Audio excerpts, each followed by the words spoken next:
He built the world's best sports cars and also designed Nazi tanks.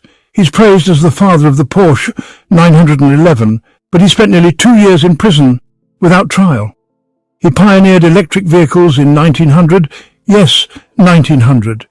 Yet his name today is associated with gas-guzzling monsters like the Carrera GT. This is the story of Ferdinand Porsche, a man of genius, controversy, and contradictions. You've heard the name. You've seen the cars. But what you didn't know will shock you. This is not just about engineering brilliance. It's about war, politics, betrayal, and how one man's vision changed the world, for better and for worse. Now, before we dive headfirst into this twisted autobahn of history, smash that subscribe button like you're slamming the throttle on a Porsche 911 GT3 RS in track mode, because this ride's about to hit redline. And speaking of red lines, wait till you hear what he was building for Hitler. Ferdinand Porsche was born in 1875 in a humble village called Maffersdorf. His father was a tinsmith, and young Ferdinand wasn't too fond of following in those footsteps. Instead, he had his eyes on the future, literally lighting up his family's home with homemade electric systems at the age of 15. By 1898, Porsche was already working on electric vehicles, joining Jacob Lohner's coach-building company in Vienna. There, he unveiled something way ahead of its time, the Lohner Porsche Mixter Hybrid. It combined a gasoline engine with electric motors in the hubs of the wheels, essentially the first hybrid car ever built. Specs-wise, we're talking top speed, 35 kilometers per h, 22 miles per hour, range about 40 miles on electric tech, series hybrid drivetrain and regenerative braking in 1900. People laughed at him then, but today he'd be called a visionary disruptor and probably have a Netflix documentary by now. But as Porsche's genius grew, so did his ambitions. And those ambitions would soon catch the eye of someone history remembers far more darkly. Enter Adolf Hitler. In the early 1930s, Hitler was obsessed with building a car for the German people, the Volkswagen. Cheap, reliable, simple, and able to cruise the Autobahn with a family of 4 and their bratwurst in the back. And who did he turn to? Ferdinand Porsche. The result? The Volkswagen Beetle, or as it was known then, the Kraft durch Freude Wagen, the strength through joy car. And don't let the friendly curves fool you. This bug has a complicated past. Tech specs for early models: engine, rear-mounted 985cc, flat 4 horsepower, 25 GP, top speed 62 miles per hour, fuel economy 30 plus mpg. Its design became a global icon, but behind the scenes the Beetle was funded by a regime that wanted to dominate Europe. And the car plant? Built by forced labourers. Now here's the twist. Despite over 330,000 Germans paying for a Beetle in advance, none of them received their car.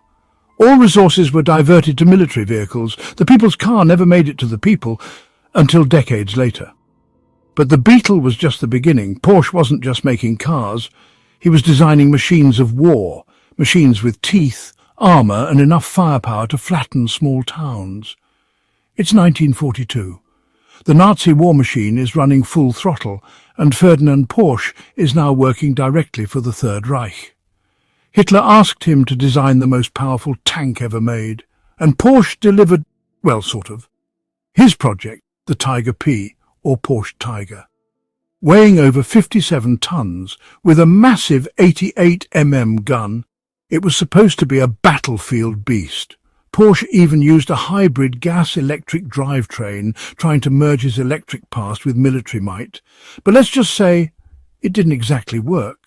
The Tiger P had so many mechanical issues that only 5 were made. It was unreliable, overheated constantly, and required a pit crew just to drive 10 feet. Honestly, if it were a student, it would have gotten kicked out of tank school. The Volkswagen Beetle's story starts in 1930s Germany, where cars were a luxury few could afford.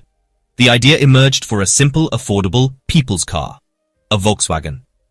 Ferdinand Porsche, a visionary engineer, led the design, favoring a rounded aerodynamic shape and a reliable air-cooled rear engine. In 1933, Hitler seized on the idea for propaganda, tasking Porsche to build a car for families, 2 adults, 3 kids, 100 kilometers per h and under 1,000 Reichsmarks. The government backed the project, building a new factory in Fallersleben, later Wolfsburg, and launching a savings scheme so workers could buy the car with stamps. The KDF Wagen program promised a better future, but the reality would soon change. The Beetle was born from ambition, innovation, and a turbulent era. Its journey was just beginning. World War II halted the dream of a car for every family.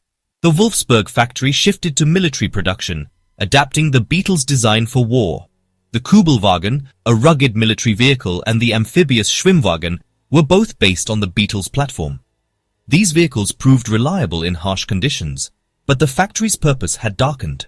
Forced labor from occupied countries and concentration camps powered production under brutal conditions.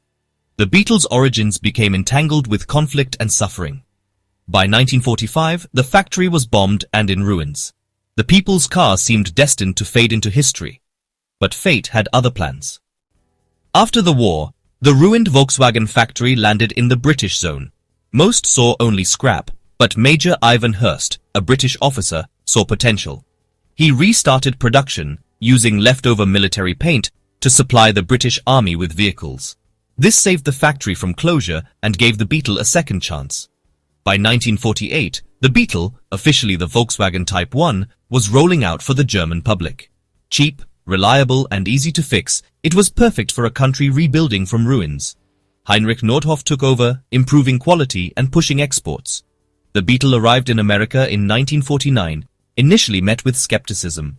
Slowly, its charm and practicality won people over. The Beetle was on its way to becoming a global icon. In the 1950s and 60s, clever ads and counterculture appeal made the Beetle a sensation. Think Small campaigns turned its quirks into strengths, and young people embraced it as a symbol of rebellion and peace. The Beetle's image transformed, from Nazi propaganda to a global icon of love and freedom. It starred in movies like The Love Bug, cementing its friendly reputation across continents. From Mexico's Vocho to Brazil's Fusca, the Beetle became a beloved part of daily life. Its simple mechanics made it easy to repair anywhere, winning hearts worldwide. Over 21 million Beetles were built, making it one of history's best-selling cars. The Beetle's journey, from dark origins to symbol of hope, remains one of the most remarkable in automotive history. It's a testament to the power of reinvention. The little car with a big story lives on.